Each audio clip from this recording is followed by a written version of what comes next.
শারদীয় দুর্গাপূজার টানা 4 দিনের ছুটিকে কেন্দ্র করে কক্সবাজার ও বান্দরবানে পর্যটন স্পটগুলোতে নেমেছে ভ্রমণ পিপাসু মানুষের ঢল।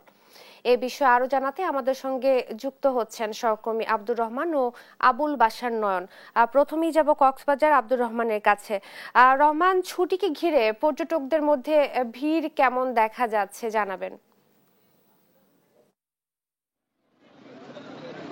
যেমনটি জানাচ্ছিলেন, বিশাল সমুদ্রের মানুষের মেলা বসেছে এবং এই বিশালতা মানুষের দুঃখ আনন্দ ভাসিয়ে নেওয়ার একটি উত্তম মাধ্যম বলে মানুষ বলেছে। এবং মানুষের গত 4-5 দিনে কক্সবাজারের সমুদ্র সৈকতের যে মানবের মেলা বসেছে সেটি আস্তে আস্তে আরও 2-1 দিন থাকবে বলে পর্যটক বিশেষজ্ঞরা জানিয়েছে। বিশেষ করে কক্সবাজারের পর্যটন শিল্পে যারা জড়িত তারা আমাদেরকে যেটি জানিয়েছে যে এইবারে তারা প্রতিদিন গড়ে 1 থেকে 2 লাখ পর্যটক কক্সবাজারে এসেছে এবং আগামী 2-3 দিন এই পর্যটক থাকবে বলে তারা আশা করতেছে। এবং তাদের যে প্রতিষ্ঠানগুলো রয়েছে তারা সেই প্রতিষ্ঠানে ব্যাপক পরিমাণে সাড়া পেয়েছে এবং তারা পর্যটক সেবায় প্রস্তুত ছিল। এবং অন্যদিকে জেলা প্রশাসন, পুলিশ সহ যারা ছিল তারা আমাদেরকে যেটি জানিয়েছে যে তারা সবসময় পর্যটন এলাকার নিরাপত্তা এবং সব পর্যটক যেন নির্বিঘ্নে নিরাপদে তাদের পরিবার পরিজন নিয়ে ঘুরে যেতে হবে সেই চেষ্টা থাকে। কিন্তু কিছু কিছু অভিযোগ অবশ্যই পর্যটকদের পক্ষ থেকে রয়েছে যে হোটেলের রুম না পাওয়া, খাবারের দাম বৃদ্ধি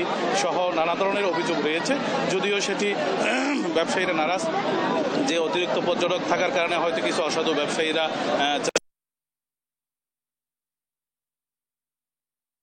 বিভিন্ন ধরনের নানা অনৈতিক সুযোগ সুবিধা নিতে চায় এবং চোরাগলিতে তারা বিভিন্ন ধরনের ঢুকে পড়ে, তখন তারা চিন্তায় পড়ানো সহ বিভিন্ন জায়গায় জড়িয়ে পড়ে। এবং জেলা প্রশাসনের পক্ষ থেকে যেটি বলা হয়েছে যে আগামী যেই দিনগুলো আছে এবং গতকালকে যেহেতু দুর্গাপূজার বিশাল বিসর্জন হয়েছে এবং সব মিলিয়ে কক্সবাজারের যে পর্যটন ঢল সেটি তারা উন্নত করার জন্য নতুন জেলা প্রশাসক বলেছেন যে তিনি তৎপরতা চালিয়ে যাবেন যাতে পর্যটকরা নিরাপদে নির্বিঘ্নে কি করতে পারে আলোচনা, মানে এটার জন্য তিনি যথাযথ কর্তৃপক্ষকে জানিয়েছেন। আমরা সমুদ্র থেকে যাব পাহাড়ে, আমাদের সহকর্মী রয়েছেন আবুল বাশার নয়ন বান্দরবানের কি অবস্থা জানাবেন নয়ন? ওখানকার পর্যটন এবং পরিবেশ পরিস্থিতি কেমন আমাদেরকে জানাবেন।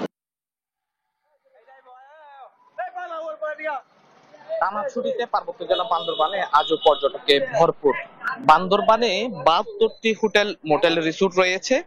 এই হোটেল মোটেল রিসোর্ট গুলো বর্তমানে কানায় কানায় পূর্ণ, অর্থাৎ শতভাগ বুকিং রয়েছে। পাশাপাশি যে 4 শতাধিক পরিবহন রয়েছে বান্দরবানে, সেই পরিবহনগুলো আসলে খালি নেই বললে বলা যায়। ক্যামেরার চোখে আমরা দেখতে পাচ্ছি যারা নীলগিরি বা চিম্বুকগামী পর্যটক রয়েছেন তারা এখনো অপেক্ষা করছেন পরিবহনের জন্য। কারণ এখানে টানা ছুটিতে পর্যটক বেড়ে যাওয়ায় পরিবহনের যেই সমস্যা সেটি বেড়ে গেছে। এর পাশাপাশি আমরা শুনেছি পরিবহন খাতে যেই তাদের নিয়মিত যে ভাড়াটি সেই ভাড়াটি বাড়িয়ে নিচ্ছে, এমনই অভিযোগ আমরা পর্যটকদের কাছ থেকে শুনেছি। আপনারা দেখতে পাচ্ছেন এই মুহূর্তে আসলে পর্যটন স্পট গুলোতে চলে যাওয়ার কথা, কিন্তু বহু পর্যটক এখনো পর্যন্ত অপেক্ষায় রয়েছেন। তাদের পরিবহন পাবে, পরিবহন পাওয়ার পর তাদের যেই লক্ষ্য উদ্দেশ্য নীলগিরি, চিম্বুক বা থানসি, রুমা, রুয়াংছড়ি পর্যটন স্পটে যাবে এমন প্রত্যাশা নিয়েই তারা আসলে অপেক্ষা করছেন পরিবহনের জন্য। আপনি জানেন গত পরশু বান্দরবানের রুমার অন্যতম যে পর্যটন স্পট সেই পর্যটন স্পট গুলো খুলে দেওয়া হয়েছে, বগালে খুলে দেওয়া হয়েছে, কেউক্রাডং খুলে দেওয়া হয়েছে। অর্থাৎ পাহাড়ে যারা প্রকৃতি ভালোবাসেন, পাহাড় যারা ভালোবাসেন, মেঘ যারা ভালোবাসেন তারা এখন ছুটছেন তাদের নিজ নিজ গন্তব্য, অর্থাৎ পছন্দের যে পর্যটন স্পট গুলো সেই পর্যটন স্পট গুলোতে ছুটছেন। আসলে সব মিলিয়ে দীর্ঘদিন পর বান্দরবানের পর্যটনের যেই দুরবস্থা সেটি অনেকটা কেটে গেছে। এখন পর্যটকে ভরপুর পুরা বান্দরবানে। এই পর্যটক যারা ঘুরতে আসছেন তাদের নিরাপত্তার জন্য টুরিস্ট পুলিশ, নিরাপত্তা বাহিনী সহ আইন শৃঙ্খলা বাহিনীর যারা সদস্যরা রয়েছেন তারা প্রত্যেকটি পর্যটন স্পটে নিরাপত্তার জন্য কাজ করছেন। সব মিলিয়ে বান্দরবান পর্যটন শহর এখন কানায় কানায় পূর্ণ। এই ছিল আমার কাছে বান্দরবান থেকে পর্যটনের সর্বশেষ।